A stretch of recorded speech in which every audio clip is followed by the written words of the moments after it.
Okay, and welcome again to the Seeing Rachel YouTube channel.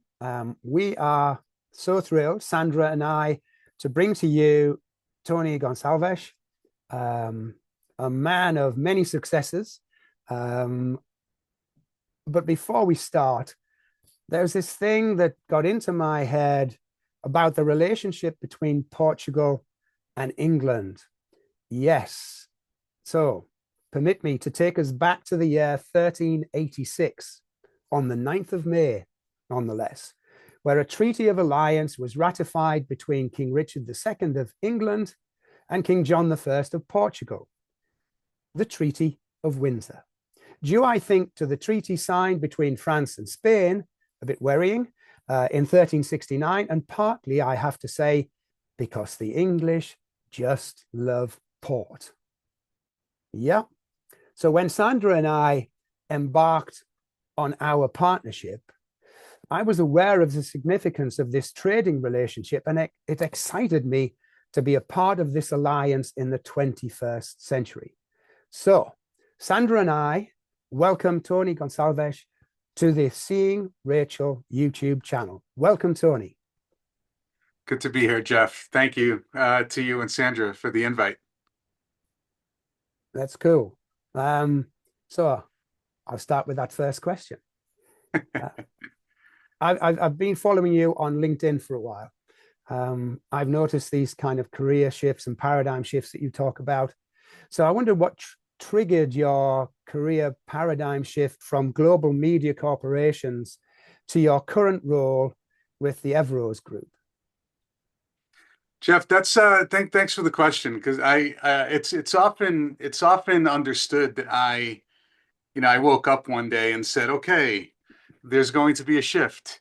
But that actually isn't the case. There was a there was a sale of a company that I worked for. Warnermedia was sold to Discovery International, and there was no room for the executive team in that transition. Now, where where I do think there's sort of an interesting story in that is that typically uh, folks in the position that I was, and frankly even myself, over at perhaps at another stage of my life, I would have fought pretty hard to stay on board and move into the new company and prove relevance and sort of play the game and find a role and sort of package it all in a really positive story of transition.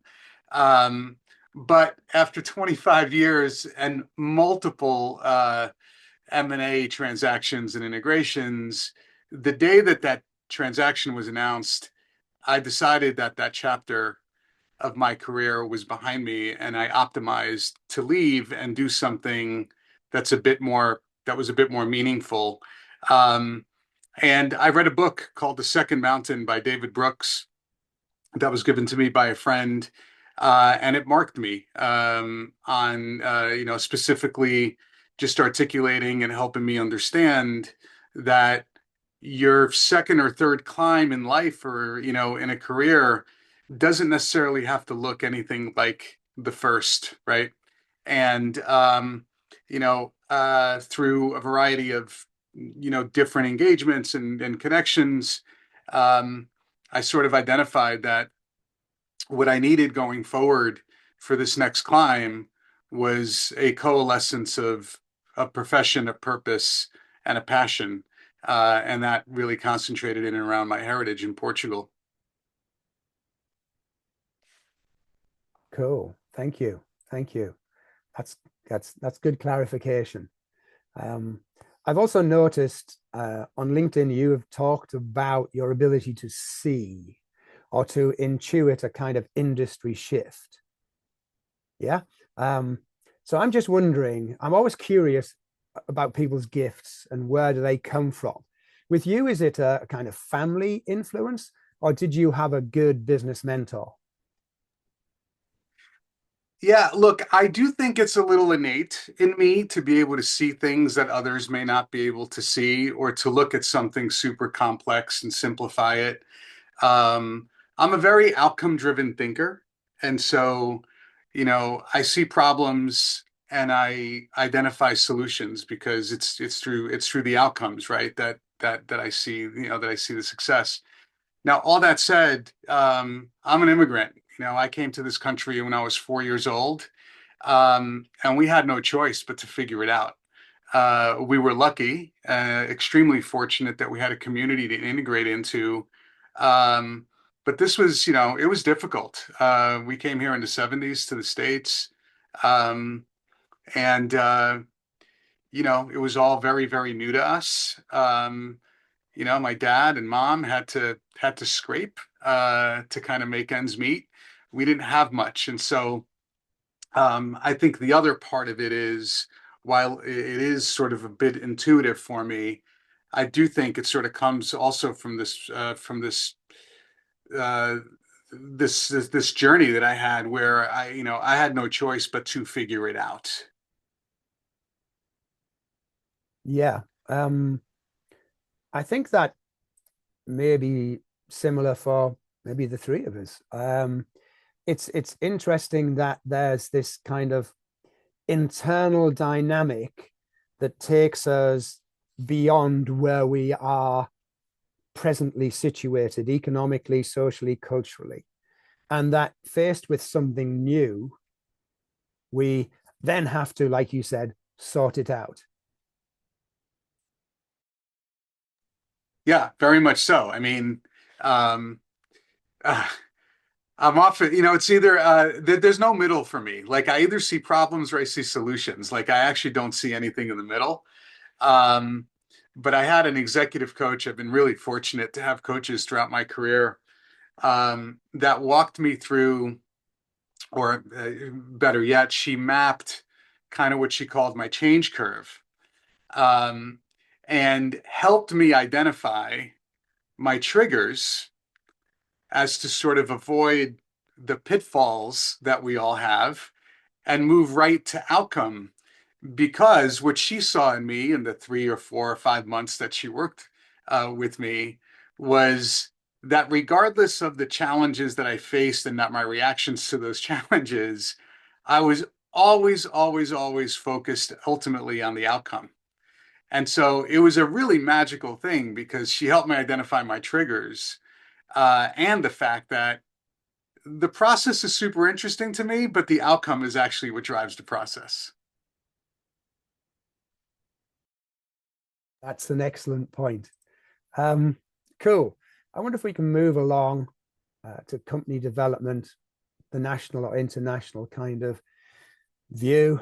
So, in the ever changing global entertainment industry, why should a production company consider expanding their business internationally and not limit themselves to being just a national or a home brand company?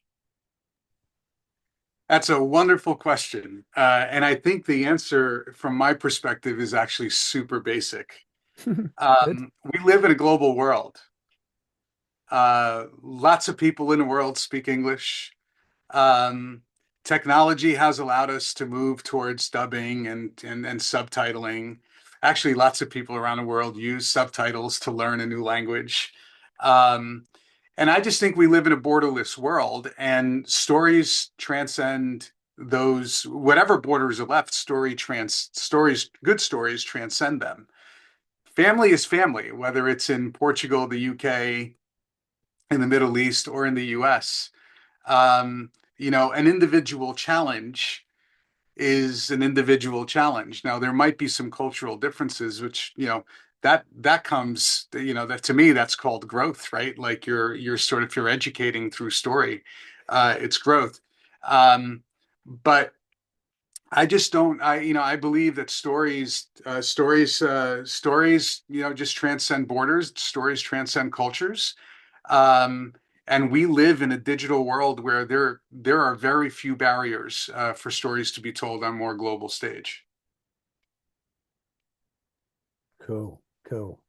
Um, we, of course, have shared one geographical moment in time together, the three of us, and that was at Tribeca-Lisbon, which for me was just so full of energy. And the good thing about being amongst filmmakers is you know the journey.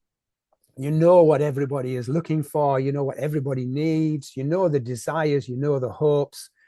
And there's something in telling your own stories that just kind of fuels you and energizes you. So we attended the Tribeca-Lisbon Film Festival last October. And you were there. I remember seeing you there. It seems that the message coming out of that is that indie film production market is growing and the potential for international co-production cooperation is increasing. So here's me asking for a little advice. How would you advise a fledgling company like International Imaginists to pursue the potential in developing a partnership in Portugal? Well, you have Sandra. That's I think step number one.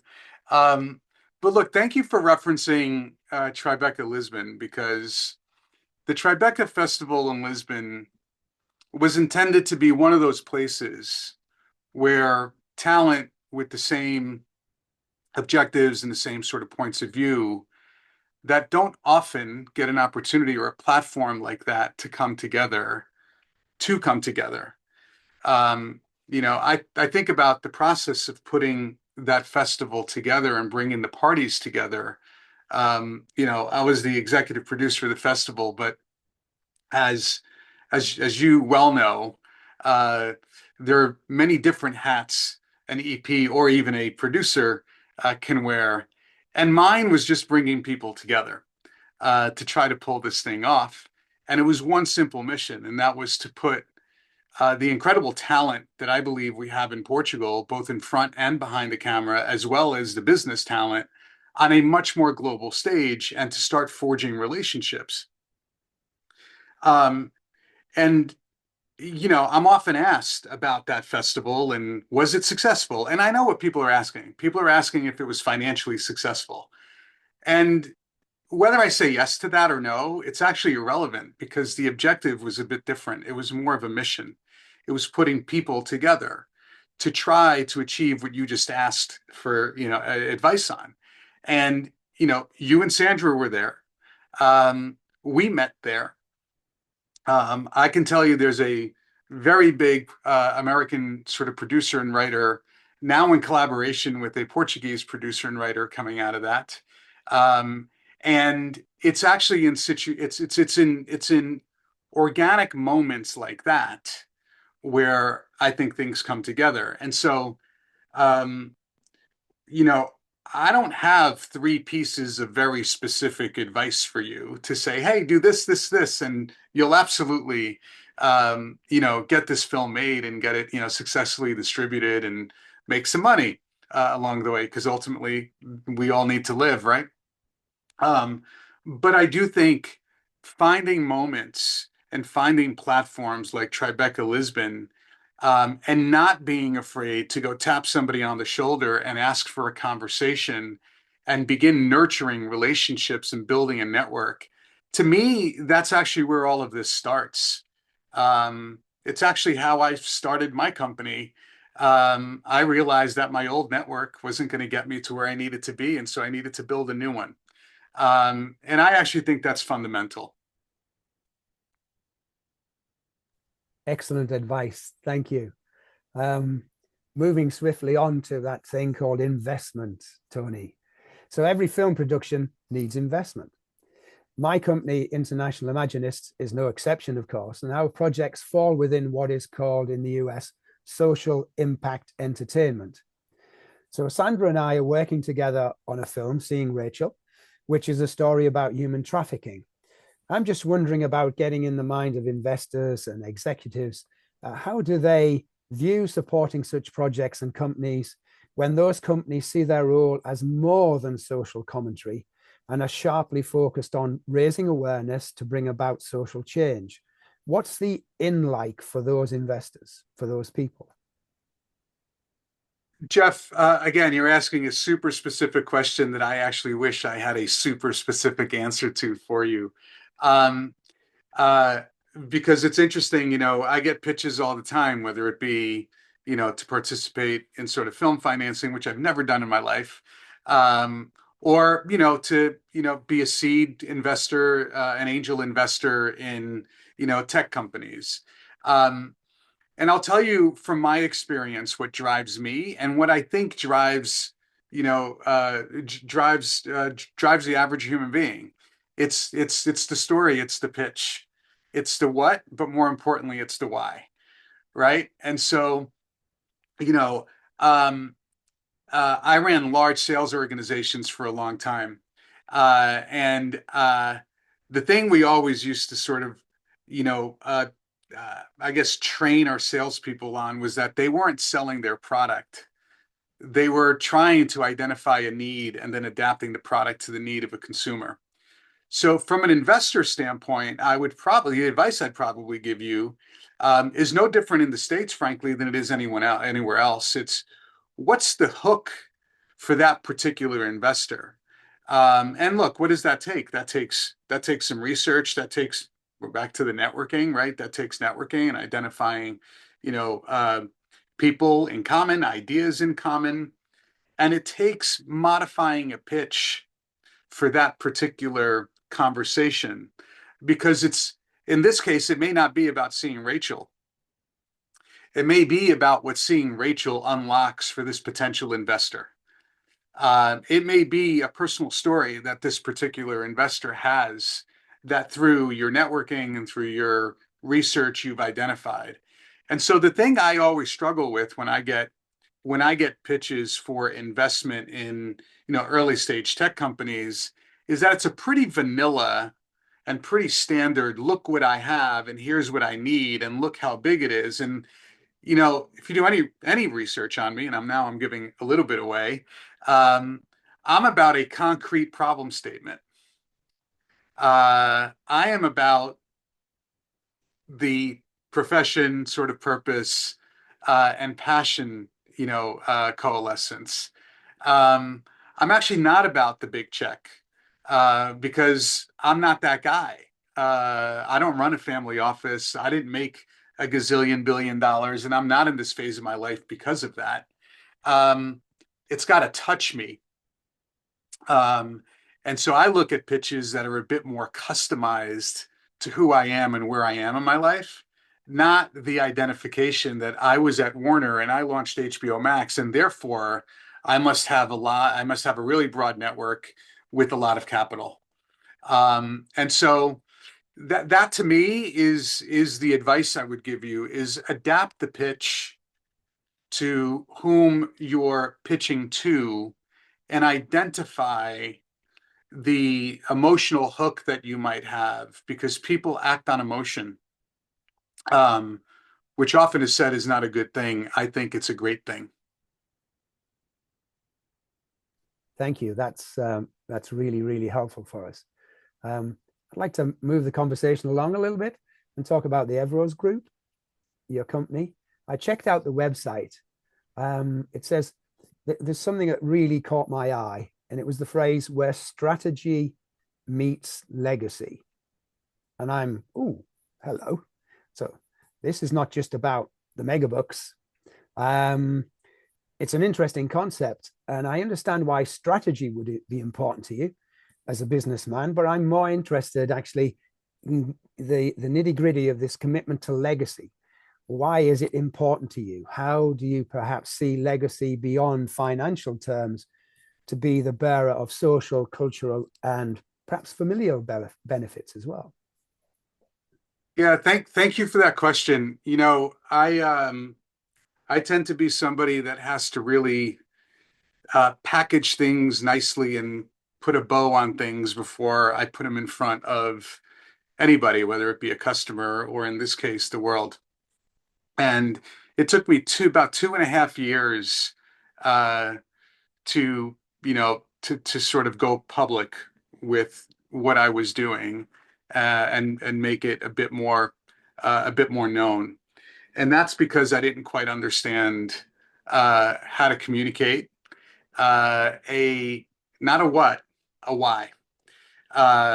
and I finally did, and it was sort of that line and this realization that I finally do have the correlation and the coalescence of a professional background, a purpose, and the passion. And for me, that's so much more important at this in this climb, right? In this sort of phase of my life than any financial benefit. And so what I would say is there's a lot of people that can do strategy. There's a lot of people that can hear you out and then go, populate a PowerPoint or a group of frameworks and give it back to you and say, good luck. I'll collect my fee and here's the document. Here's the deliverable I promised you. Lots of folks can do that. But can people actually bring passion and purpose to their work in a way that I can in this particular vertical, which to me is cultural, and building a bridge between Portugal and the US and helping human beings scale. Uh, and to me, leaving a mark in the country that gave me life and helping people from that culture reach even just an incremental goal is where I would like to leave a legacy. And so that's how that all came about. Thank you again. Thank you again. Um, it's it is legacy is something I've looked at in not just in terms of developing a company that can go forward and employ people, but actually I looked at it in a more familiar way. I looked at my two grandsons, who are the apple of my eyes, and it's true, I'm besotted with them. And I'm thinking, I have started from nothing. And it's taken me all this time to get to here. What can I do to help them not have to start where I started from, but perhaps a little bit further up the ladder, so they can see what they can do with their gifts and what might be their calling in the creative industry. I'm not sure, but that was my real heart cry for my dear grandsons.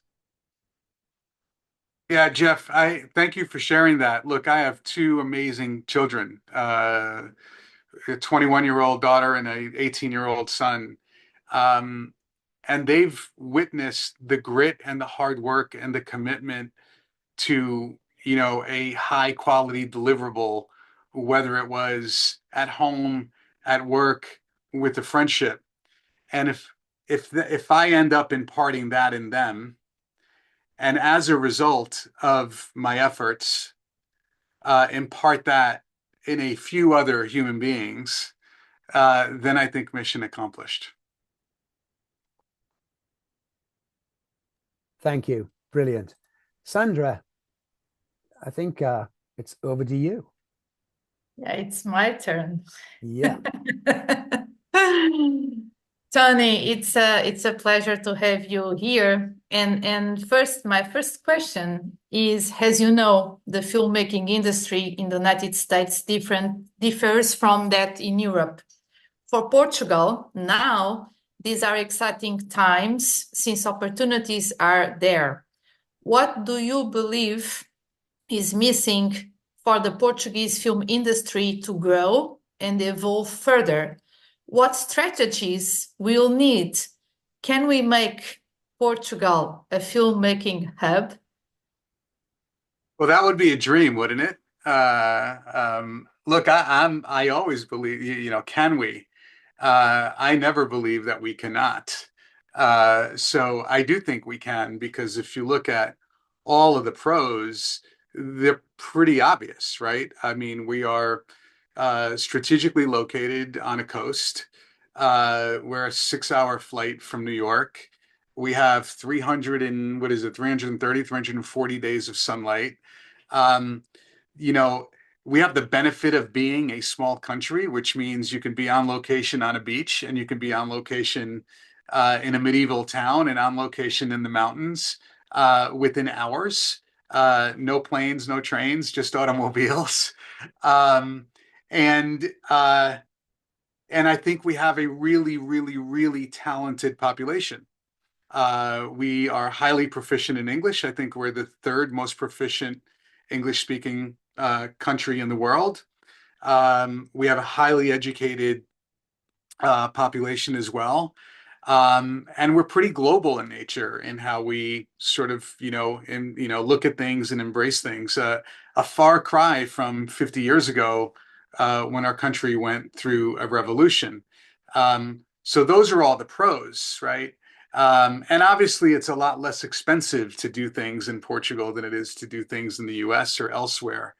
Um, I think the fundamental challenge has been financing um, and subsidies, and I'm actually quite proud of how far we've come as a country in a few years. I had a very well-known Portuguese artist on my podcast not too long ago, and we ended up having a debate about this because his view was we needed to find, we needed subsidies, subsidies, subsidies, and my response was time out. To be fair, this country has 34 million euro in subsidies. Now, we can argue that that's enough, but that's a lot more than the 10 million and 14 million that we had just a few years ago. And so it's progress, right? So to me, I do think ultimately it becomes a financing game. And how can we already have generally low cost of operations in the country. How can we actually attract, more investment, government investment? Because for every euro of investment in culture and arts, there's three that are generated in revenue. And so it's the catch 22, if you will. But to me, that ultimately will become the machine. And look, I'm looking forward to continuing to try to influence it. No, you're right, and that is amazing. And the fact that now we have in Portugal a filmmaking hub, because we have here producers from California living, they changed it to Lisbon. We have producers from UK, they changed it to Lisbon. So now Lisbon has international hub, and now we must use that also. So that's why I asked you to learn from your vision. Okay, now I want to talk about female filmmaking industry. And in your opinion, Tony, what are the biggest challenge women face in achieving greater representation in the film industry, both in front and behind the camera? And how do you see this evolving over time? How do you see the female role in the filmmaking industry? Yeah, look, that's a great question, and I think it comes at a really, I'm going to call it an interesting time when diversity, which from my opinion, from my perspective, is not essential. I think it's basic. It's a non-issue, I think, is sort of the way that I think about it. When, we're living in a time where I think diversity is being questioned. Um, and so I think it's most critical, more critical today than it's ever been, for, you know, uh, all aspects of diversity to be properly represented, or in maybe even a different word, maybe included, right, throughout the process of not just the filmmaking and the creative business, but all businesses. Um, Look, I was a business guy in telecom and in media, and the way that I always looked at things was that we would not be successful as a business if our employee base didn't look, feel, and think like those we were selling to. Right? And now you put a finer point on that because you asked me about the female role.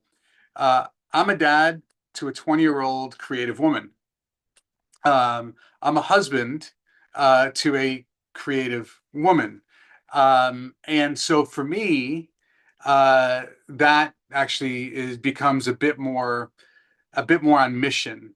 So you ask me how, and I think we're at a time when the how is not to relent. The how is not to give up. The how is to not allow the noise to overshadow the obvious. And so, much like I answer most of these things, look, I think common sense is common sense, and I think we just have to approach this stuff with common sense. But I also we're at a point in time where we cannot relent.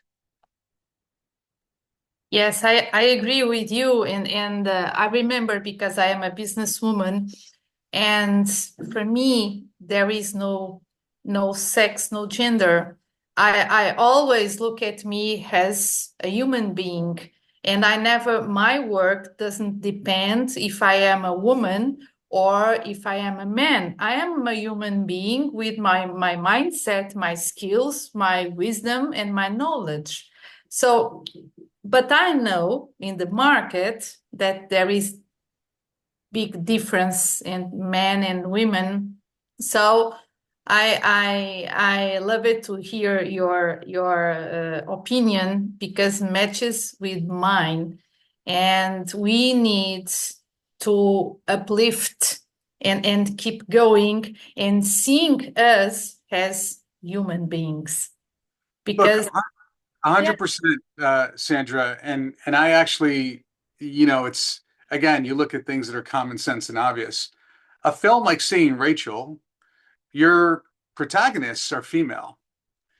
Who better to produce and or write and or potentially even direct than somebody who actually may understand better what that protagonist might be thinking, or the way that that actor might have to approach a certain dialogue or a certain scene. And so again, I just go back to, like, it's we're I think the noise in this area has overshadowed the basics for so long. And like I said, I think we're at a stage where we just cannot relent. You're right. You're right.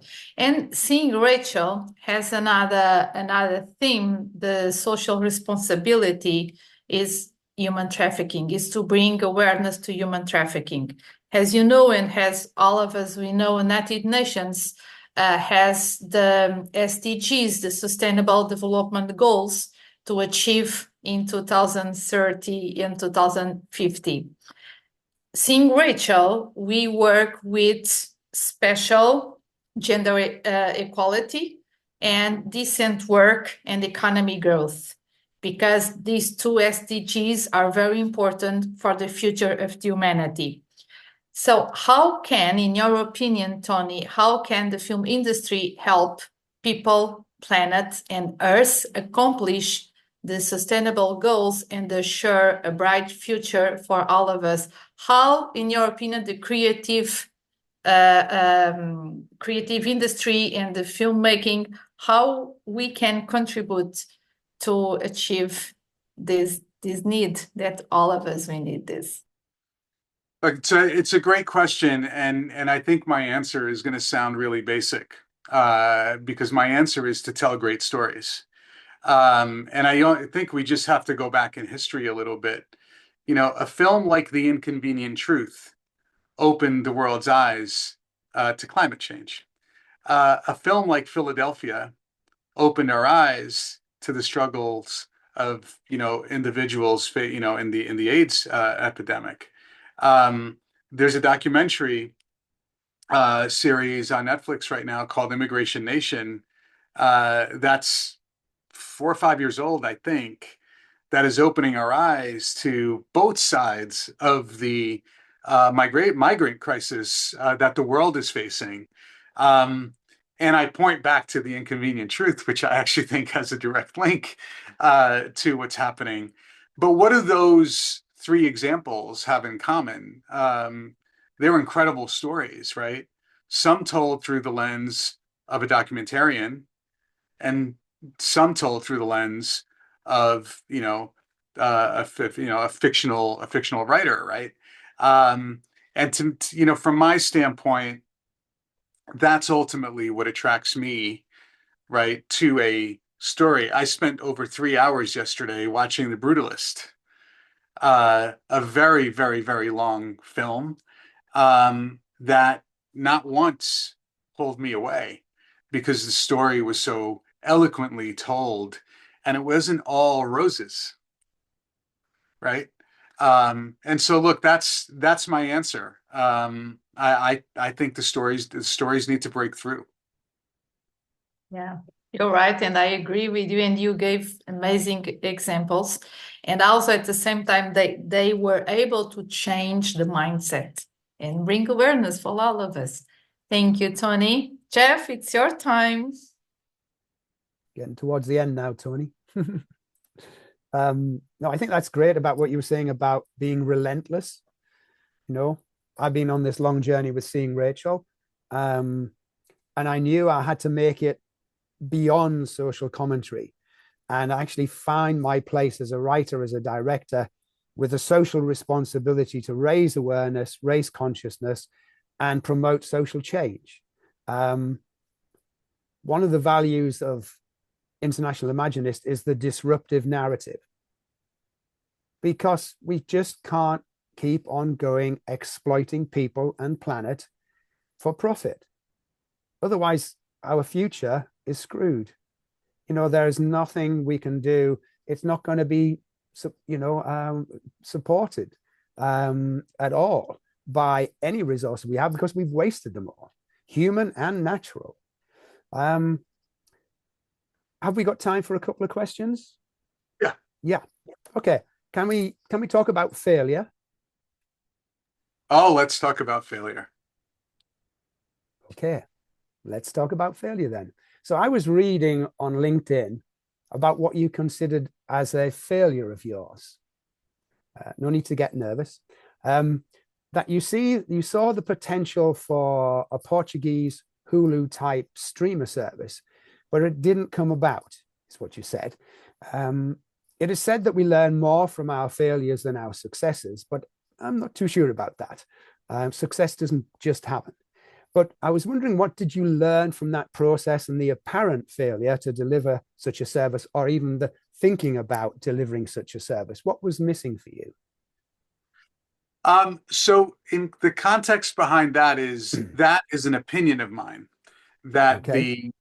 that Portugal and the Portuguese media companies need to be together, come together, and play on a global stage, because individually they're too small to do it. And uh, I have not, for lack of a better term, like I have not actually taken that idea to the 3 or 4 media companies in Portugal. However, I do understand that culturally, it's a really challenging thing for competitors in Portugal to collaborate. And potentially legally might actually be a larger hurdle than elsewhere in the world. And so, what I've learned from that is that you can have the greatest of ideas, but if you don't ask the next 2 questions, then you actually you may potentially be ill-informed on the idea. In this case, I have asked multiple questions, but the doors haven't opened. All that said, it doesn't change my opinion that my fairly well-informed opinion, because this is what I've done for the majority of my career, that there needs to be a collaborative effort to play on a global stage. And so you opened up the question with this concept of relentlessness. I do not believe I will relent because I believe it's right. And I think if we do that, I actually think that can be another vehicle for this industry in Portugal to reach a bit more of a global audience, because there will be more financing available to make great stories coming out of Portugal. Cool. Thank you for the question. You're welcome. You're welcome. So we've talked about failure.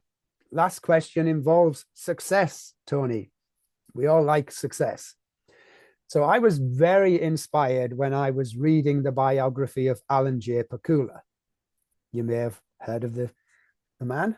All the President's Men, Clute, The Parallax View. Those three were known as his Paranoia trilogy, which has, I have to say, just a wonderful ring to it. And when people doubted his ability to produce a high-profile film like To Kill a Mockingbird, with Gregory Peck in the starring role, could he handle Gregory Peck? Well, his resolve was to surround himself with excellence. And I just love that phrase, the excellence of others. So International Imaginists is a new company focused on realizing its values for imagination with purpose, transformative creativity, and disruptive narratives. My strategy for this company is to surround myself with the excellence of others. Hence, Sandra's help with Seeing Rachel. So as a writer, director, and sometimes a producer, Seeing Rachel is our first adventure. But I'm wondering, how did you deal with the demands of success on your career, Tony? Was there ever a point where it was too much, you had to pull back, or how did you deal with it? Oh, Jeff, no, it was an up and to the right, very linear line, and everything was perfect. Perception is absolute reality. Look, I think there's a book in the ups and downs of all of our careers and everyone that we look at from the outside and see as these, as these aspirational leaders. And what's interesting to me is I've seen those that I once, saw as the epitome of success in their most vulnerable times. And I myself have been in some really, really, really challenging situations. And I think the common sort of trait in either sort of my approach in those situations or the approach of those that I envied and looked up to and were ultimately mentors of mine is that it's back to like not relenting.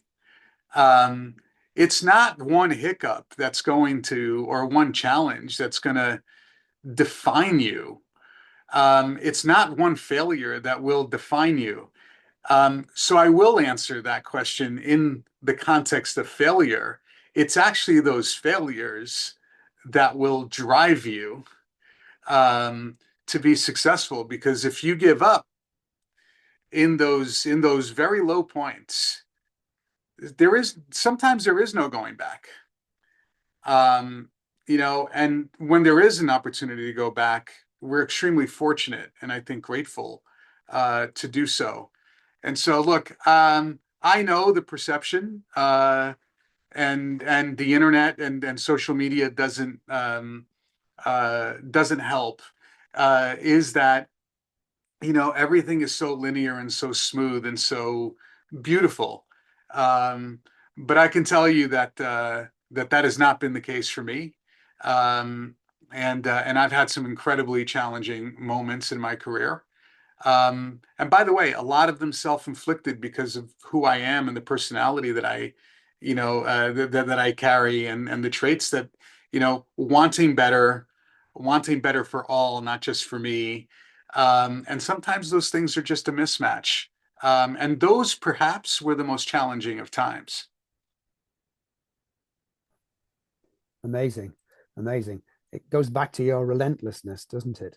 I remember being told by my friends after I dissolved my company, well, why don't you just give up and get a proper job? And for years, I didn't know what to say to them. And in the end, I just plucked up enough courage and said, what happens if this is my proper job? And I've relentlessly been pursuing a career in film, long form and every other form you can think of, because I'm not giving up. I'm not giving up because if I give up, I've come all this way to do what? Disappear down a hole somewhere? It doesn't make sense to me because I'm then left in the middle of nowhere. And so a failure is simply a stepping stone to success, is how I'm seeing it. And of course, I have, like I've said, the excellence of others. And for an hour, I've got the excellence of yourself. And I'm really thankful for that. We need to say goodbye. I need to say a big, big thank you to Sandra for everything she's doing for me. I also need to say a big thank you to you, Tony, for giving us an hour of your time. You are amazing. We love you lots. We hope we can stay in touch. And thank you to you, Jeff. Because of you, we are here. You are the principal. So thank you to you also, because you are the number one. It's because of you we are here. Thank you. Thank you. Thank you. That means a lot and brings a tear to the eye. Yeah, thank you, Tony. Thank you, Sandra. Thank you to the universe for being so good in bringing us together. Thank you, Tony. Thank you for everything. Thank you, Tony. Thank you for having us. Thanks for having me, and best of luck on your journey. Thank you.